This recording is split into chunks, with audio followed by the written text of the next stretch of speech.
Armando, bienvenido a WeMeet, ¿cómo estás? Bien, Gabriel, gracias por invitarme. No, gracias a ti por asistir, en verdad, un gusto tenerte, ¿no? Bueno, después de tantos años que nos volvemos a ver. Nos volvemos a ver, sí. Bueno, los últimos 5 años estuve en Estados Unidos y bueno, y eso hizo que no nos veamos físicamente. Claro, has estado pues de decano, después de la escuela angloamericana estuviste de decano allá en Jacksonville, ¿no? sí. Y también como profesor académico de Jacksonville University y de la Florida National University. Y aparte instalé mi propio instituto de tecnología que se llama Jacksonville Institute of Science and Technology, donde desarrollamos 3 tipos de programas. Uno para empresas inteligentes, otra inteligencia artificial aplicada a los procesos y ingeniería del futuro, que lo estamos dictando en Colombia, Argentina y ahora comenzamos en Perú. Bueno, toda la parte esa de tecnología, de desarrollo viene desde tus raíces de la MIT, pues, ¿no? Sí, bueno. Claro, ¿no? Vengo, sí. Yo de carrera soy ingeniero industrial con un máster en negocio y un doctorado en operaciones. Lo que pasa que desde que salí del MIT en el año 1984 en adelante me dediqué al desarrollo tecnológico. Manejé empresas con alta tecnología, robótica, máquinas a numérico control, islas flexibles, grupos tecnológicos. Entonces eso hizo que vayamos avanzando. Bueno, la competitividad, pues, por todos lados, pues, ¿no? Sí, mira, es importante. Yo me dediqué mucho al desarrollo de emprendedores, cómo emancipar a los emprendedores. Las pequeñas empresas en el mundo no están preparadas para desarrollar tecnología y en Sudamérica son sostén de su propio salario. Pero ¿qué sucede? Los pequeños, le dicen pequeños empresarios, ¿no? Y yo digo que el pequeño empresario no existe. ¿Por qué? ¿El hijo de un padre es un micropadre? No. Es un padre. Claro. Por eso no hay microempresario. Es una manera de socavar la creencia de uno, ¿no? O sea, hacerte sentir un poco, ¿no? Claro. Entonces, Gabriel, yo digo que hay empresarios de muy pequeñas empresas, de empresas pequeñas, medianas y grandes. Pero ¿cómo hacemos que ese empresario pequeño pueda llegar en algún momento a subir escalones y hacer una gran empresa? Para eso se tiene que capacitar y tiene que desarrollar tecnología. Ahora sí, dice, pero desarrollar tecnología es muy caro. Todo depende de dónde te encuentres y cuál es la política del gobierno para poder implementar tecnología, innovación y desarrollo. ¿Por qué? Porque lo que tenemos que hacer es crear un instituto de capacitación tecnológica e innovadora donde podamos preparar al emprendedor de una pequeña empresa para que pueda desarrollar tecnología, donde tengamos máquinas y herramientas. Y eso lo que dices tú es verdad, ¿no? O sea, yo soy, bueno, tú que conoces más o menos la línea de educación que seguimos, ¿no? Yo soy creyente que un empresario no solamente tiene que saber números o administrar, sino también saber cosas como diseñar y hoy en día entender un poco cómo funcionan los software y cosas. Es básico, ¿no? Sí, o sea, el empresario debe... Lo que pasa es que el emprendedor de base ya tiene un gran conocimiento, lo que no sabe transmitirlo. Claro. No sabe cómo transferir ese conocimiento a sus trabajadores. ¿Para qué? Para que la empresa se multiplique. Claro. Ahora, cuando vos tenés emprendedores en Sudamérica, sobre todo Sudamérica, donde el emprendedor no quiere invertir ni en tiempo ni dinero. O sea, eso lo que has dicho tienes toda la razón. O sea, el tema de investigación en Sudamérica es muy bajo porque la gente vive al corto plazo, vive atrasado, ¿no? Vive con la factura atrasada, ¿no? O sea, es más, es cultura de muchas personas siempre tener un recibo de luz vencido y esperar siempre el último día para que no le corten la luz, siempre atrasando algo, ¿no? Y eso se traspola igualmente a los empresarios. Sí, lo que pasa, Gabriel, es que también hay la pequeña empresa, el emprendedor, no tiene ayuda financiera. Digamos, si ellos van a un banco y piden un crédito, las tasas de interés son muy altas para ellos. Claro. Es más, no le dan. No le dan. Mientras que una gran empresa va a un banco y las tasas son razonables. Entonces, lo primero que tenemos que hacer es sincerar el sistema financiero para que el emprendedor pueda utilizar capital de trabajo y crecer. Lo segundo que tenemos que hacer es no darle bonos, sino crear fuentes de trabajo. Eso de los bonos, yo hubiese sido de la idea de dar préstamos más que bonos, ¿no? Y de esa manera... A bajo interés. A un súper bajo interés, pero en las mismas compras se iba pagando, ¿no? De esa manera, pues, sincerabas también todo el sistema contable. Sí. Mira, te voy a dar una historia de la cual yo fui partícipe de emprendedores, de pequeños agricultores en el Paraguay. ¿Está bien? Teníamos agricultores que tenían entre 1 y 10 hectáreas de tierras donde cultivaban tomate. Pero ¿qué hacían? La producción de sus cultivos, que era muy baja porque no tenía una buena fertilización, no tenía un buen riego. Una planta de tomate puede dar entre 20 y 25 kilos, la planta de ellos daban 7, 8 kilos. Tomaban estos tomates, los llevaban, los vendían en la calle o en la puerta del mercado. Eran sostener su propio salario.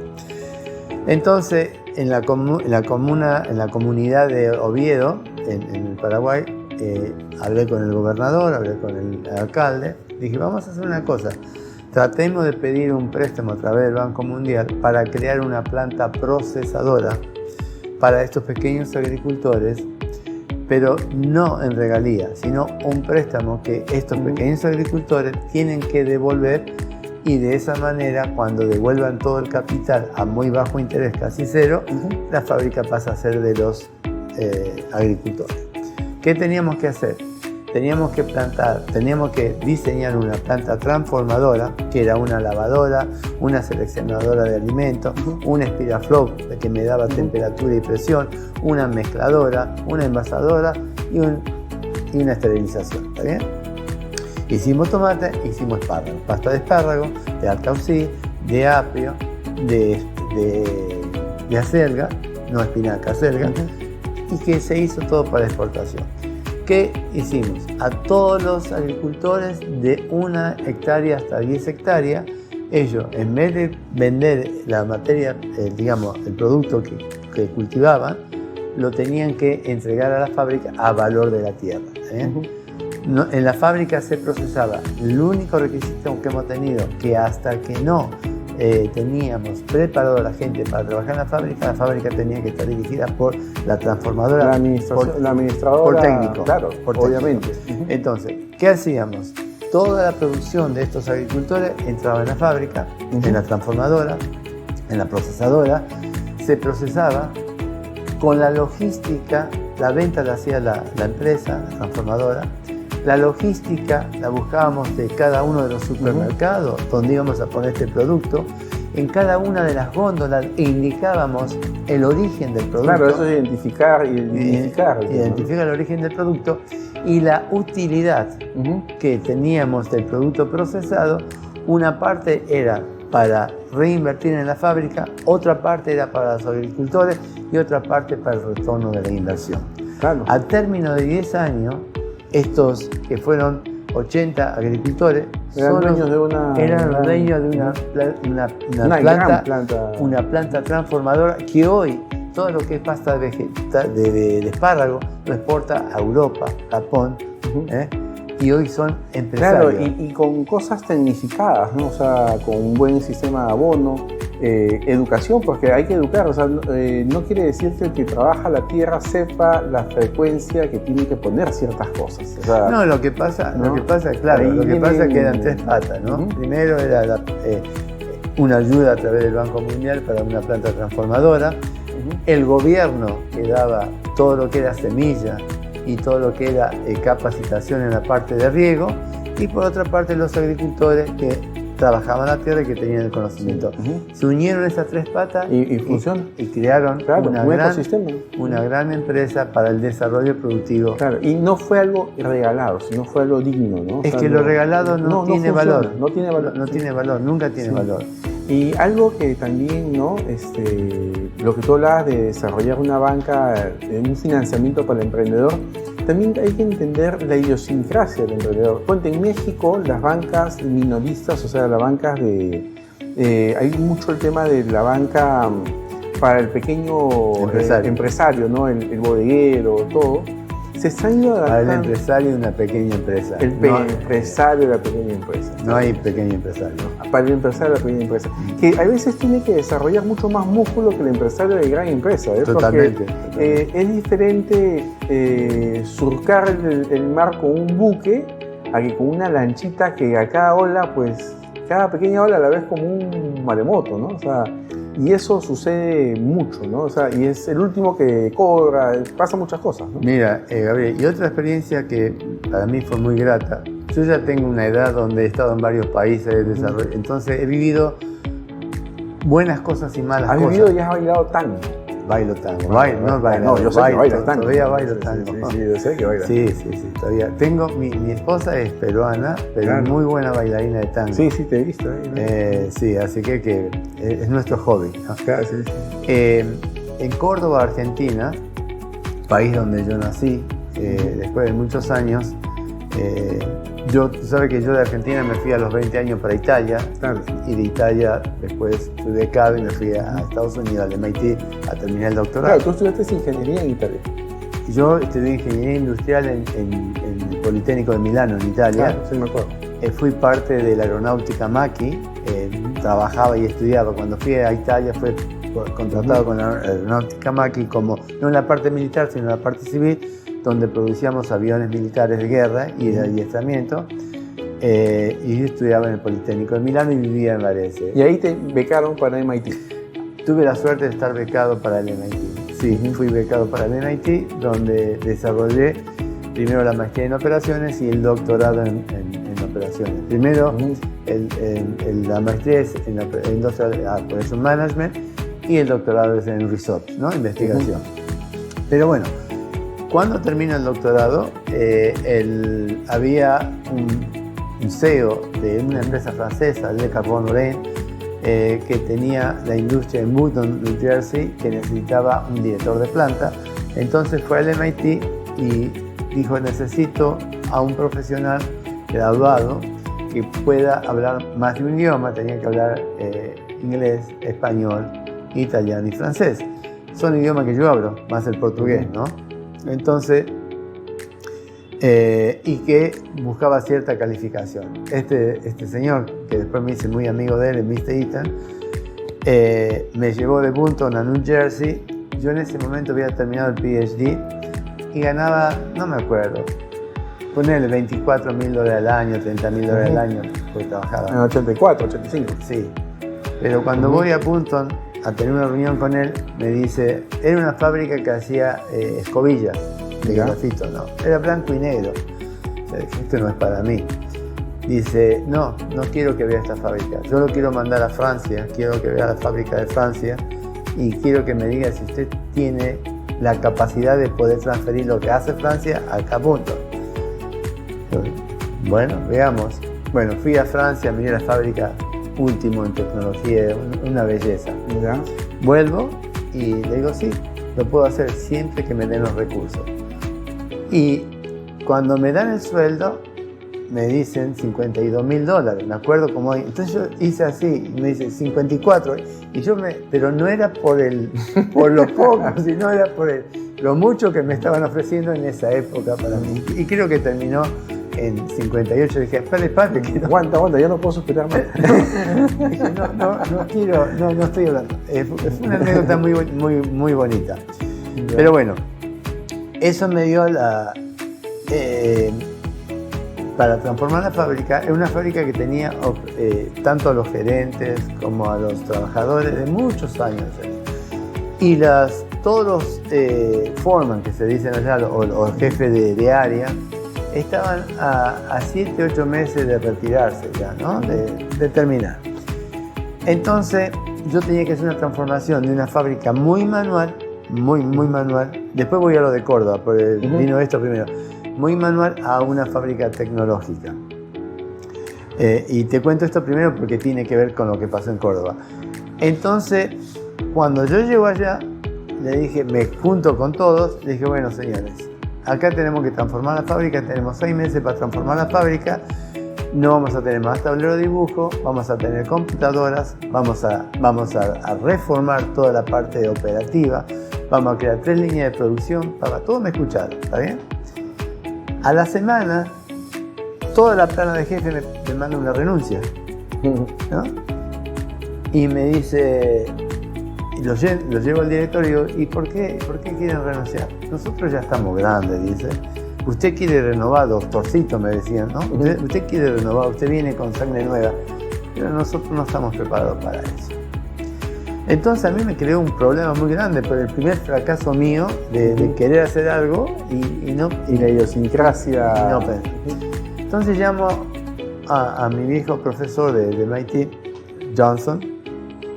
Le digo, tengo un problema. Quiero hacer una reingeniería, pero se me va toda la planta.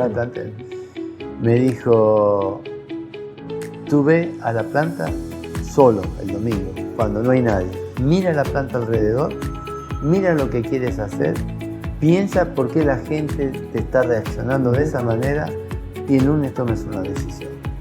Entonces fui a la planta, miraba y no encontraba nada, Gabriel. Me dije, ¿qué quiere que mire? No. Miraba y digo, ¿cómo hago este cambio? Y en uno de los técnicos que tenía, de los ingenieros, porque en Estados Unidos en esa época había ingenieros graduados, ingenieros idóneos, que eran por experiencia y conocimiento, ¿no? Que eran muy buenos.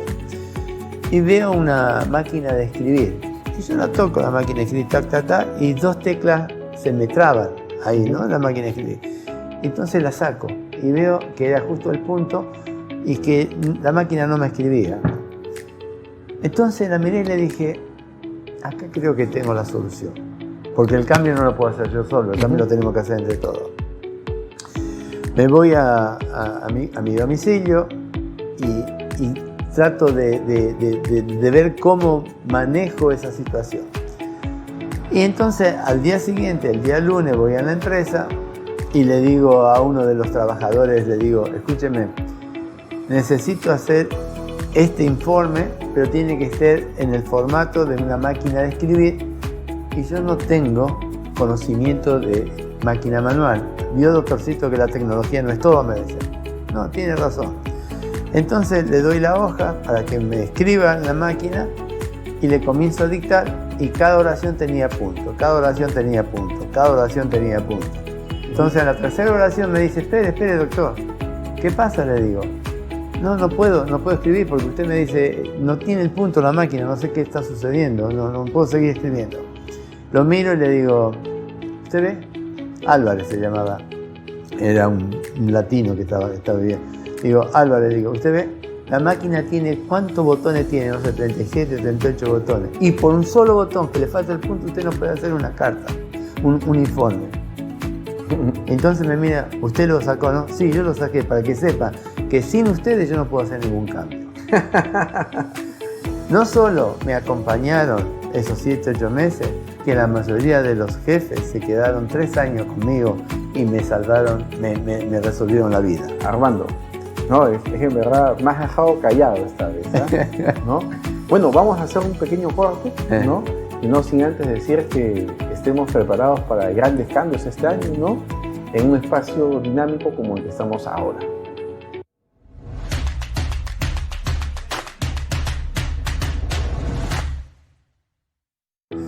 Bueno, ahora sí creo que vamos a la historia de Córdoba, ¿por qué conté primero lo otro? Porque bueno, eso en la primera etapa me dio cómo desarrollar tecnología, cómo implementar nuevas transferencias de conocimiento. Muchos años después, en el año esto fue en el año 91, 92, en Córdoba, la Universidad Tecnológica, que le dicen la Universidad del Trabajador, de los trabajadores, ¿por qué? Porque no tienen horario diferente, sino o vas de mañana, o vas de tarde, o vas de noche, ¿no? Para que el trabajador pueda asistir a la universidad. Entonces, en Córdoba estaban viniendo las grandes fábricas de autos, Chrysler, Ford, General Motors, Toyota, fabricación de aviones, de los Boeing, pero no había gente capacitada. Entonces, estas fábricas traían su personal para Córdoba y la idea es que esta fábrica se implementara, venían a Córdoba para dar trabajo a los cordobeses. Entonces, ¿qué propuse con la tecnológica? Crear un instituto de capacitación y transferencias tecnológicas. a través del gobierno de Córdoba, pedir apoyo a Europa, a Italia, a España, que estaban desarrollando ya máquinas. Que manden especialistas en el tema. No solo que manden especialistas, que manden máquinas al instituto. Claro, para que puedan... Para que la gente pueda aprender a utilizar esta máquina, y ellos a su vez utilizan esa máquina como pantalla publicitaria para la compra de máquinas. Entonces, ¿qué se armó? Qué buena idea, o sea, qué buena idea. O sea, fue una ida y vuelta. Sí, sí. Vos cuando haces un negocio, como negociador... O sea, era su showroom, ¿no? Claro, tenés que ofrecer ambos algo. Tienen que ganar. Es ganar. Entonces, ¿qué sucedió? Que todas las empresas que se venían a instalar a Córdoba mandaban a sus trabajadores a capacitarse en programación de máquina control numérico, en soldadura inteligentes, en línea flexible. Le dabas la solución completa porque tenía el proveedor, tenía el personal capacitado. Pero aparte hicimos algo más. Todos los pequeños proveedores, emprendedores que querían trabajar o dar servicio a estas grandes empresas, lógicamente no tenían tecnología. Entonces nosotros, hasta que le aprueben el proyecto, le alquilábamos nuestras máquinas del instituto para que ellos hagan el proyecto y presenten el proyecto a la empresa. Una vez que la empresa aceptaba el proyecto, ya el emprendedor sabía qué tipo de máquina tecnológica tenía que comprar. Claro. Y nosotros le tramitamos todo el crédito con la empresa europea, tanto de Italia o de España. Claro, es que ya tenía cómo asegurar el flujo. Y eso funcionó porque Córdoba se hizo una empresa muy importante. Córdoba se hizo una ciudad industrial muy importante. Córdoba tiene, aparte de toda la parte agrícola, tiene la parte plástica, tiene la parte textil, pero tiene las fábricas de autos más importantes: Chevrolet, General Motors, Toyota, Ford, Fiat, fábrica de camiones, fábrica de aviones. Córdoba es una ciudad, una provincia de Argentina. Es que se necesita para hacer un cambio innovador como lo que propusiste, se hizo, se necesita no solamente una parte, ¿no? Sino se necesita todo, ¿no? O sea, es como cuando los hermanos Wright crean el avión, pero el avión terminó siendo comercial cuando tuvo todos los elementos, no cuando ellos demostraron que se podía volar. Claro. ¿No? Entonces, es un conjunto de elementos que hacen pues un cambio, ¿no? O sea, si uno quiere implementar un cambio en un país o en una zona, ¿no? Hay que entender la idiosincrasia, ¿no? Hay que también saber todos los puntos, ¿no? Porque de nada valía traer empresas con tecnología si no los tenías capacitados, ¿no? Entonces necesitas todo el rico de cómo es importante. Primero tenemos que entender, yo siempre trabajo con liderazgo sistémico. Claro. Y el liderazgo sistémico es determinar, es decir, es el total de los 360 grados. Porque si yo hago un cambio individual, el cambio no tiene resultado. Mientras cuando yo hago un cambio total, es como una rueda que gira alrededor y va teniendo resultados dependiendo de los inputs que vos le das a las cosas. Ahora, el emprendedor, por lógica y en la mayoría de los casos, tiene grandes conocimientos. Lo que no sabe es cómo transmitir esos conocimientos para que pueda ser productivo y pueda entender que esa transferencia de conocimiento se lo tiene que dar a los trabajadores para que los trabajadores multipliquen la capacidad productiva. Y eso yo creo que es un tema o sea, un emprendedor a veces es un gran jugador, ¿no? O sea, sabe armar, como decir, es un Messi, como dice, ¿no? Sabe meter el gol, ¿no? Pero a veces está la parte pero no sabe ser director técnico. Claro, entonces esa parte de soltar, ¿no? O sea, se queda atrapado como el mono. ¿Tú sabes cómo lo atrapan al mono? No, ¿cómo lo atrapan? Siempre se aprende algo. Al mono le ponen una jaula y la jaula le ponen solamente una abertura donde entra su mano estirada y le ponen un plátano adentro, un racimo de plátano. Entonces el mono mete la mano, coge el plátano y quiere sacar el plátano. Y no puede. Y por no soltar el plátano se queda atrapado, ¿no? Entonces, a veces los emprendedores se quedan atrapados con el mono por no querer soltar, ¿no? Por un tema de decir, van a copiarme, ¿no? No hay mejor que yo que lo haga, o en las compras, pues yo busco el mejor precio, y tienen muchos fantasmas, ¿no? Entonces, a veces el aprender a delegar, el confiar en la otra persona es como el trapecista, ¿no? O sea, el trapecista se lanza y tiene que confiar en el que le sigue, ¿no? Pues si no confía, o está pensando que se va a caer o que le va a hacer, se va, ¿no? Lo que pasa, Gabriel, yo hace muchos años que trabajo con gente, con emprendimientos, y me encanta. el emprendedor tiene un lenguaje propio y hay que saberlo hablar y hay que saberlo escuchar. Claro. Porque tiene un lenguaje propio. Ahora, en la mayoría de los casos, los emprendedores o los dueños de pequeñas empresas no saben delegar. Tienen miedo a delegar, tienen miedo de transferir su conocimiento porque me van a copiar. Y yo le digo que es una rueda. Y le comparo siempre la rueda de Deming, ¿no? ¿Qué hizo Deming? Deming dijo, lo primero que tenemos que es planificar. ¿Qué tengo que hacer yo para planificar? ¿Cómo, por qué, cuándo y con quién? Nada más. Si yo puedo explicar el cómo, el por qué, el cuándo y con quién, estoy planificando. Una vez que planifiqué, tengo que hacer lo que planifiqué. Claro. Pero en la rueda lo más importante de todo eso es medir. Tener indicadores que me midan de dónde vengo, a dónde estoy y a dónde quiero ir. Claro. Y a dónde quiero ir, cómo voy a ir, con quién voy a ir y qué debo hacer para ir a dónde quiero llegar. Claro. Entonces, si te copian, siempre copian una versión anterior a la que tú estás viendo, ¿no? Entonces, y ahora llego a la cuarta pata, donde la rueda del sistema de mejora continua llegó al techo. Pero yo te pregunto, ¿el cero defecto es una probabilidad o no en una organización? Cuando vas perfeccionando los sistemas de gestión, es complejo la mejora a veces, ¿no? O sea, ponerse una mejora cuando ya estás, o sea, hilando ¿Pero fino. se puede llegar al cero defecto? Puede ser, ¿no? Es imposible. Posible. Es un objetivo, pero es imposible llegar. ¿Por qué? Porque cuando yo doy toda la vuelta de 360 grados, llegué acá, pero como estoy en un sistema de mejora continua, tengo un techo diferente. Sí. Y comienzo a dar la vuelta, llego acá, pero como tengo un sistema de mejora continua, tengo un techo diferente. Aunque te parezca mentira, yo manejo sistemas de gestión, ¿no? Entonces, hay veces la mejora continua, o sea, uno puede pensar, ¿no? Y mira, en esta empresa, y te pones todos los años las auditorías, todo siempre te piden el plan de gestión anual y planteas cosas, y vas a llegar a la Luna, y después a Marte, a Júpiter.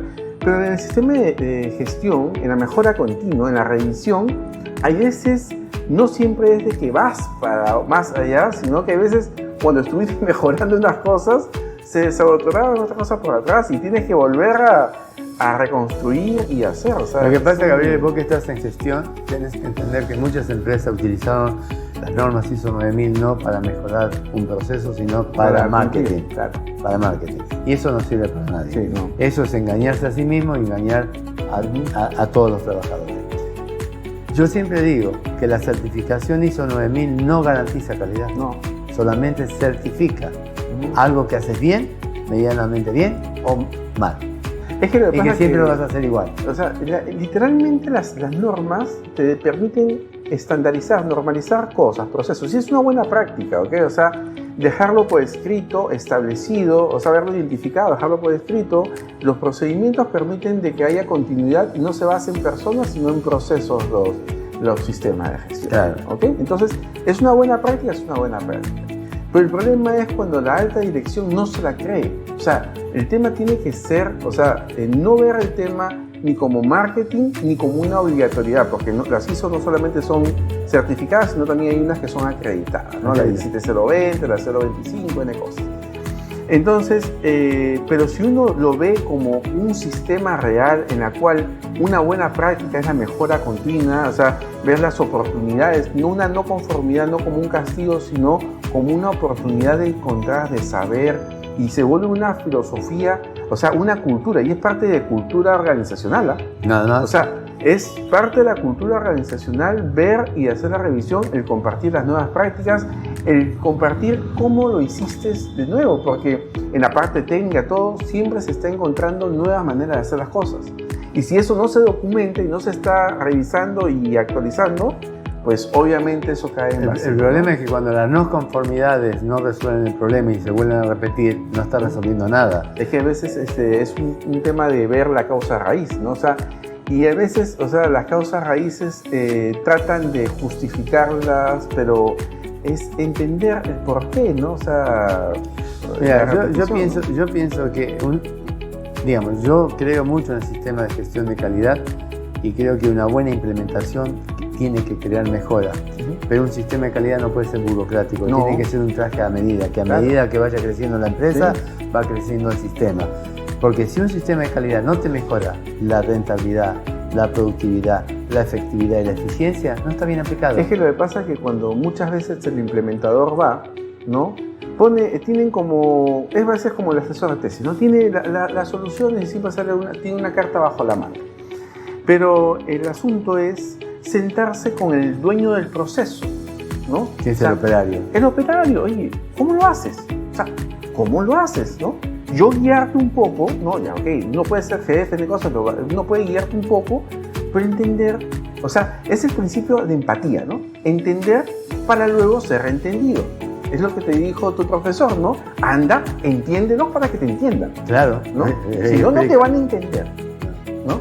Entonces, ese proceso, yo creo que la clave de todo el sistema de gestión es de que hay una concientización, y para que la gente concientice, hay veces vienen haciendo las cosas en mucho tiempo de una manera y de un momento a otro dices voy a entrar al sistema de gestión y ahora todas las cosas y se vuelve impositivo y el cambio tiene que ser de adentro hacia afuera. Sí.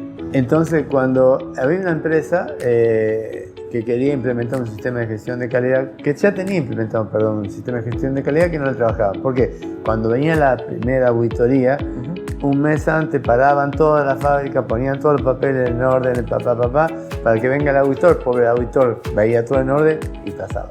Claro. Porque vos sabés que puede tener conformidad de menores y inconformidad de mayores, y eso es lo que no te permite mantener. Es que lo ven como, mira, al auditor lo han visto muchas veces como el malo, ¿no?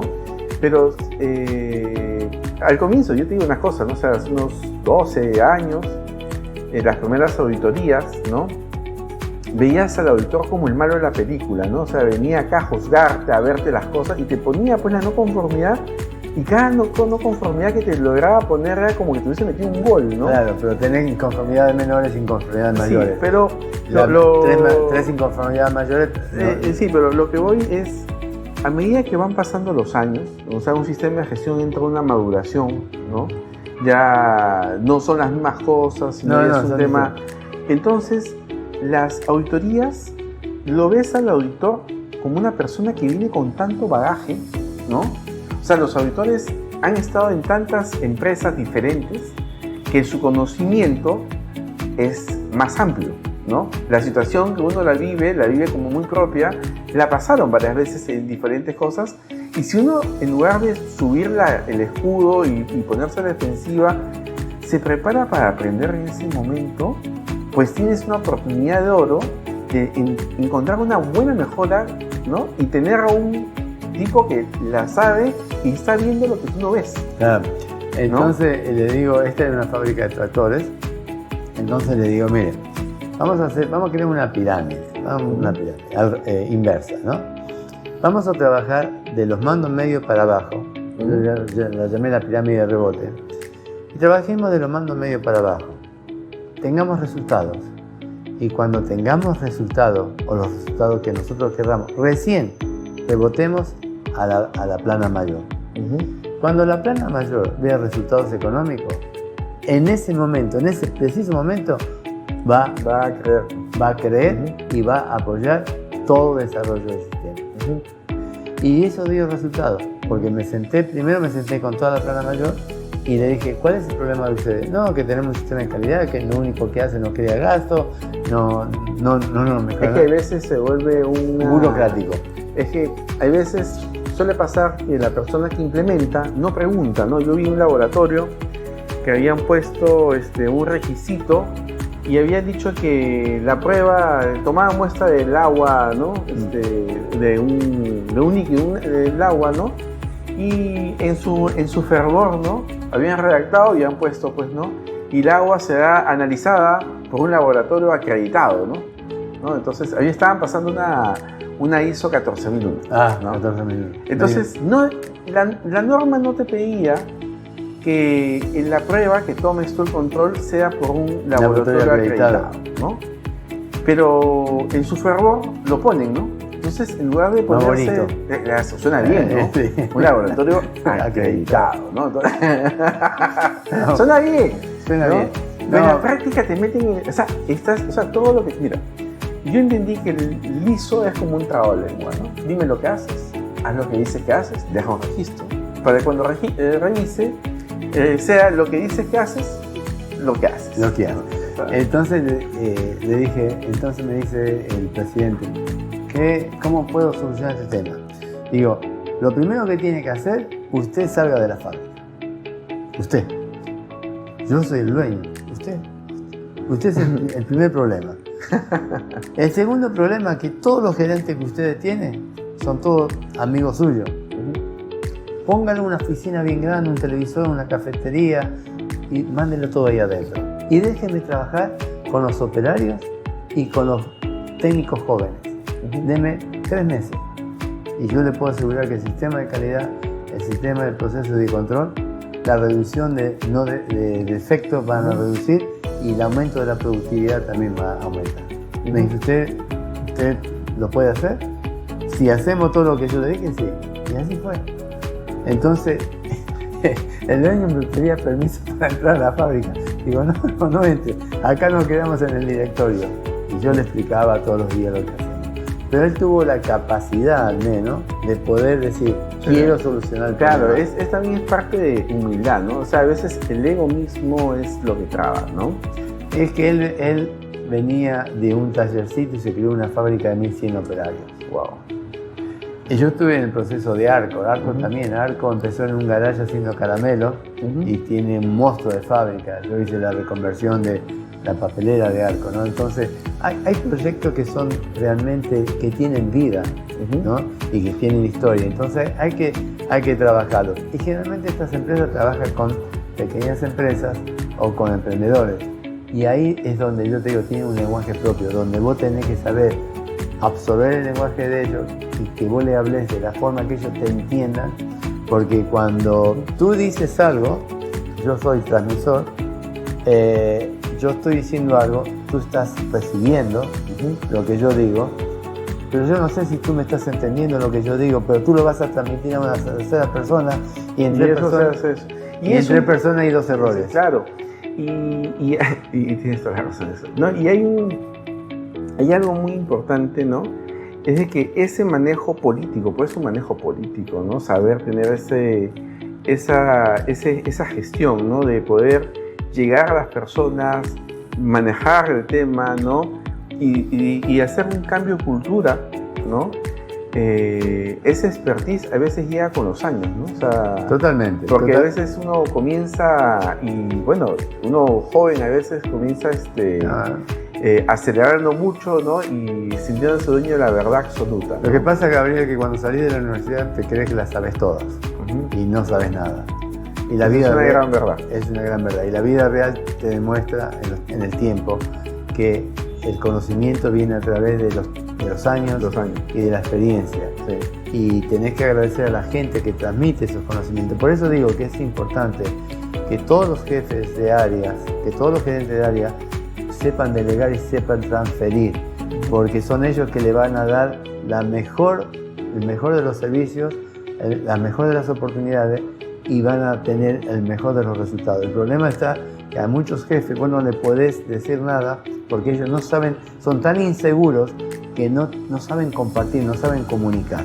Sin saber que si vos sabés comunicar, sabés transmitir lo que querés hacer y lo transmitís, por ejemplo, a la fuerza trabajadora, esa fuerza trabajadora te va a entender y va a hacer todo lo posible para llegar a los objetivos. Claro. Si haces lo contrario, va a hacer todo lo posible para que no llegues a los objetivos. Exactamente, no, eso sí. Es así. Sí. Bueno. Armando, ha sido un grato placer, en verdad, estar hoy contigo, ¿no? Y bueno, hemos estado hoy día con Armando Tauro, ¿no? Ha sido un placer. Y bueno, y te invitamos a ser parte de nuestra comunidad de emprendedores, ser un Quicker más. Muchas gracias y con nosotros será hasta la siguiente edición. Muchas gracias, Gabriel. Gracias a ti, Armando.